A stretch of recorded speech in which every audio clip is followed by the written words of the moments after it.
la deuxième partie, il a pris le marteau, il a voulu me taper. Je lui ai remis un coup sur la tête. Il voulait me mettre un coup sur la tête. J'ai pris le marteau pour faire style, mais moi je ne suis pas une meurtrière. Je l'ai poussé pour le calmer. Il m'a allongé par terre, il m'a mordu à sang, mais j'avais mal, j'avais des larmes là, des larmes qui coulaient, mais qui coulaient tellement que je souffrais. Quand il a fini, je lui ai dit Romain, regarde ce que tu m'as fait, là. Ça c'est la morsure que le chien à ma maman a mordu mon fils et qu'on n'en a rien à foutre. Au lieu de savoir comment il va mon fils, on me parle comment il va ton chien. Donc elle voulait juste savoir si son chien allait se faire piquer parce que c'est le chien évidemment, parce qu'il a coûté 1000 balles. Bon bref, là quand j'ai failli soi-disant me prendre un coup de couteau, que je vais lui dire que c'était cause de son chien, le jour là l'histoire du chien, j'ai dit maman j'ai failli me faire tuer et cause. Et elle m'a dit attends, je vais monter le chien parce qu'il a coûté 1000 balles.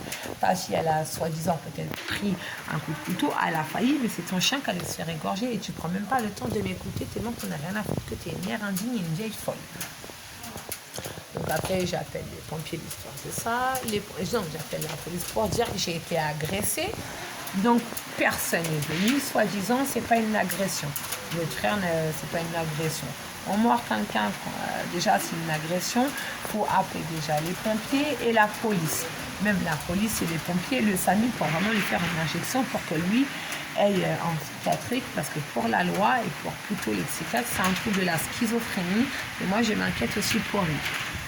Donc j'appelle la police, ils ne viennent pas, je suis obligée de foutre la merde moi-même à faire une émeute pour que la police elle vienne. Putain, j'ai lancé tout par la fenêtre, pas des grands trucs, mais jeté des trucs, des croquettes vraiment, et j'ai insulté, je faisais le signe d'une cité, la voix, c'était un hop, comme je crois, plus il y a de l'ambiance à minuit, plus il y a une émeute. Il n'allait pas avoir d'émeute, et là, peut-être que ça allait commencer, parce qu'on voyait un jeune, des jeunes, et soi-disant le Pascal, ouais, de toute façon, t'es pas chiche, t'as peur de tout. Mais lui, il savait très bien que si je faisais ça, j'allais aller peut-être à l'hôpital psychiatrique, mais il s'est encore gouré.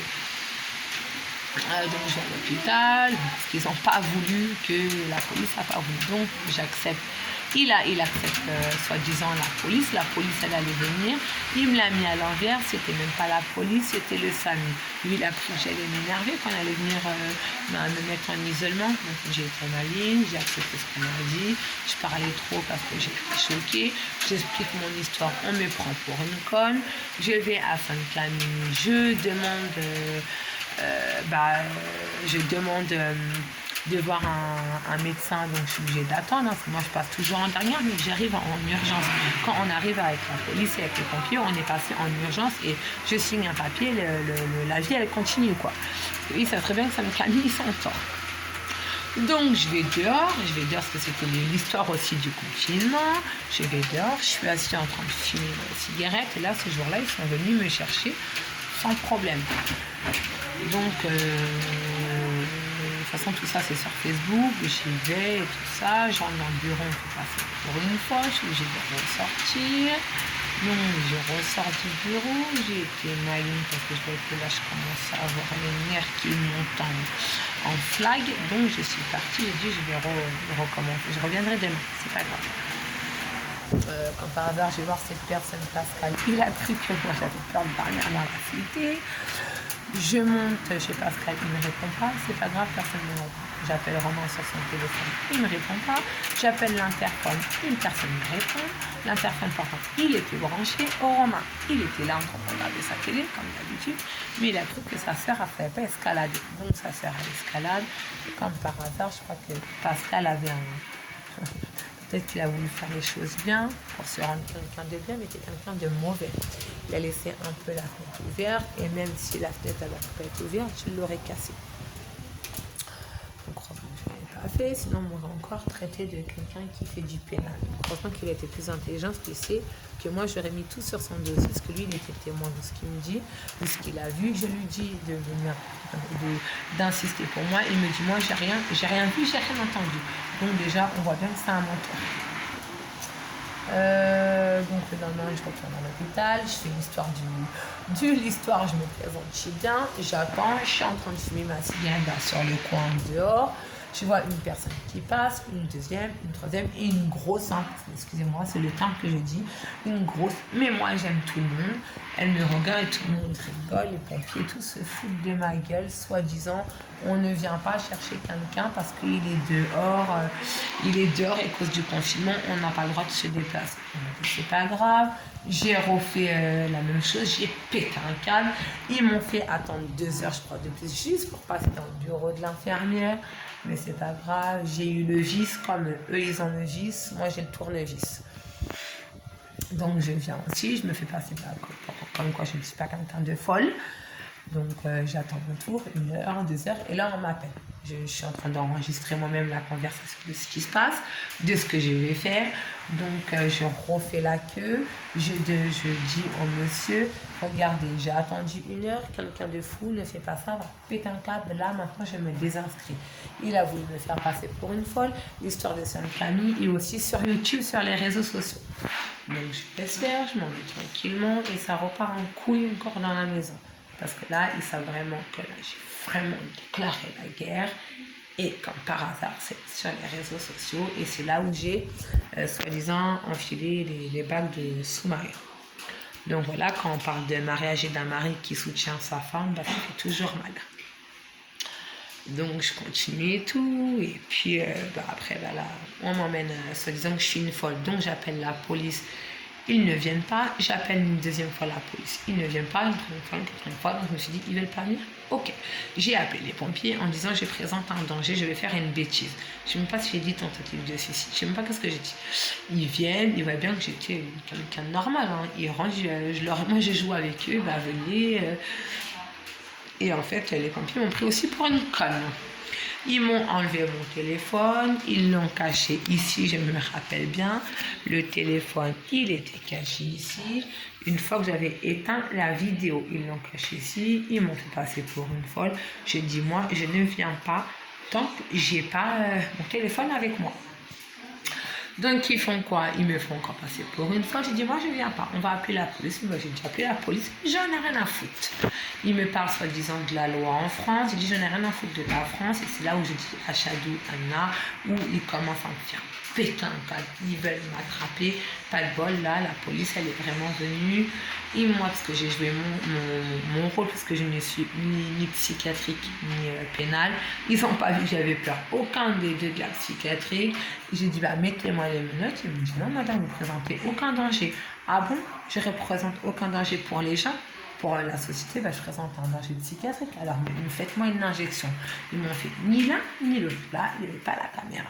Ils m'ont mis les menottes, ils m'ont mis dans le camion de pompier. Comme par hasard, dans le camion de pompier, je me suis bagarrée. Ils m'ont fait, soi-disant, ils m'ont mis un coup, c'est tapé dans le nez. Ils m'ont enlevé les menottes.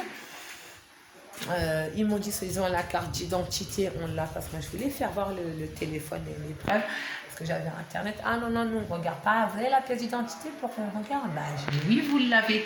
Et ils m'ont dit, ah non, on ne l'a pas, donc on ne peut pas toucher un téléphone qui n'est pas à nous. Donc, j'arrive à l'hôpital, comme par hasard, ils sortent la pièce d'identité, soi-disant que je n'avais pas la pièce d'identité. Ils l'avaient très bien vu, la pièce d'identité. Bon, bref. Après, je vais dans le bureau, parce que là, je montre que je ne suis pas contente. Je suis encore pris pour une folle. Donc, c'est pas grave. Je vais dans le bureau, dans une chambre, dans un box. Et comme par hasard, c'est ce jour, la petite pétasse, il n'y a pas d'autre mot, une pute comme toi, grosse salope. Comme par hasard, mon mari, qui était en prison, il te connaît très bien avec ta coupe blanche. Je crois que t'es une Kabyle, hein, comme mes enfants, mais t'es qu'une grosse chienne, une grosse pute. J'oublierai jamais ce que tu m'as fait, toi, par contre. Alors, toi, par contre, t'es la première à ce que toi, je vais t'attaquer sur les réseaux sociaux, petite pétasse. Donc, je lui montre, parce que moi, comme je vous ai dit, j'avais auparavant tout organisé. J'avais appelé Ginevra, leur dire, vous vous rappelez de moi, nanana, et je crois même que j'ai dit, vous allez me revoir dans votre hôpital. Pas parce que je suis folle. Comme ça, bah, je vais atterrir en psychiatrie juste à temps que j'arrive à Ginevra, où il y a mon psychiatre qui s'occupe de moi, qui est témoin de ce que je vis moi aujourd'hui et harcelé sous ma famille. Donc c'est pareil, je leur fais voir l'histoire, comme par hasard. Ils viennent me chercher, j'étais en train de fumer. Il y a un monsieur qui était en couple avec Jamila, qui m'a vu grosse, qui s'est fait passer pour un éducateur. Mais je sais que c'était pas un éducateur. mais j'avais le vice dans ma tête. Il m'a dit, vas-y, barre-toi, parce que là, tu es en danger, casse-toi. J'ai dit, non, moi, je ne me casserai pas. Ils sont venus m'attraper, ils m'ont attrapé comme ça, ils m'ont attaché, ils m'ont enlevé mon soutien-gorge, ils m'ont donné des cachets, je ne sais même pas s'ils m'ont fait une injection. Je me suis laissée attraper comme ça. Et après, le matin, en tout cas, ils m'ont laissé plein de sang. J'avais froid, j'avais des frissons, ils ne sont pas venus me recouvrir. J'avais soif, j'avais la bouche toute sèche. Ils ne m'ont pas donné de l'eau. Le matin, ils me rapportent le déjeuner. J'ai dit, j'ai pas envie de déjeuner. Ils me rapportent mon plat. J'ai pas envie de manger. Et comme par hasard, sur ce torchon-là, il y avait écrit bébé Kabyle, je crois, courage genevois. Et cette dame-là, c'est une dame archi belle, une secrétaire qui sait que moi et qui est témoin que j'avais tout le temps mes enfants et qu'à chaque fois je repartais avec zéro preuve, mais même la PMI sont au courant qu'ils ont fait des injustices sans le camion. Bon bref, là on referme la porte et comme par hasard, les ambulanciers ils viennent, plein de sang. Je leur dis s'il vous plaît, laissez-moi, vous ne nettoyez pas. Vous ne m'avez pas nettoyé ce jour-là, le lendemain vous me laissez comme ça. Comme par hasard, je fais un Mont d'Or, j'ai des dingos, et la dame m'explique qu'est-ce qui se passe. Je lui dis tout ce qui s'est passé, donc là, elle me dit, je dis hospitalisé, moi je demande d'être hospitalisée pour faire montrer mon jeu. Donc je fais montrer mon jeu, je vais à l'hôpital, je ne sais même pas comment j'ai fait l'hôpital, je crois que j'en ai fait plein, jusqu'à où je me retrouve, où je me suis fait interner. Le dernier hôpital, c'était Ginevra, et c'est là où même de mon hôpital psychiatrique, j'avais un téléphone. J'avais un téléphone où j'enregistrais ma voix, que je faisais publier un message au 4 plus où mes enfants ils sont là-bas. Alors déjà, dans le premier hôpital, je sais pas, un hôpital psychiatrique qu'on a le droit à un briquet. Un hôpital psychiatrique, on n'a pas le droit au briquet. Hein. Après, un deuxième psychiatrique, avoir un foulard sur la tête, surtout Ginevra, c'est vraiment connu des malades mentales. Hein. Car moi, je suis arrivée, j'étais habillée. Il y en a qui sont obligés de garder les pyjamas. Moi, j'ai gardé mes vêtements. J'avais mon téléphone, j'avais tout. Donc, c'est qui entre vous et moi qui fait des injustices? C'est vous. Après, je retourne ici, j'ai eu encore l'harcèlement, une fois, deux fois, trois fois, jusqu'à temps que là, maintenant, je dis stop. Et je dis stop. Là, la vérité, elle est en train d'éclater. Donc, pour continuer mon histoire, moi, je suis une maman cool avec mes enfants, sauf que Emeline, Gogo, Genevois et Hugo et Jeanne. Hugo et Jeanne représentent un grave danger de mort, déjà, ça je le dis, de mort. J'espère pas. Parce que quand genre, elle a voulu taper sa femme, la petite, elle a failli tomber. C'est là où moi, j'ai protégé la petite. Après, quand je suis revenue chez ma grand-mère, parce que j'ai des devoirs, je ne peux pas faire des allers-retours pour manquer les appels de mes enfants ou même les rendez-vous. Ma grand-mère m'a insulté tous les noms parce que je n'ai pas voulu aller chez ma tante. Je n'ai pas voulu aller chez ma tante parce que moi, j'ai des enfants aussi. Voilà. Et puis après, bon, traite de mère indigne. Et là, aujourd'hui, je suis très, très malade. Je suis très, très malade. Je tiens plus, je parle de trop. Je suis malade un peu du cœur. Regardez mes lèvres. Voilà. Je suis toute bonne, j'ai parlé, je commence à être très malade, les cernes. Donc c'est juste pour vous dire, protéger nos proches, protéger Cathy.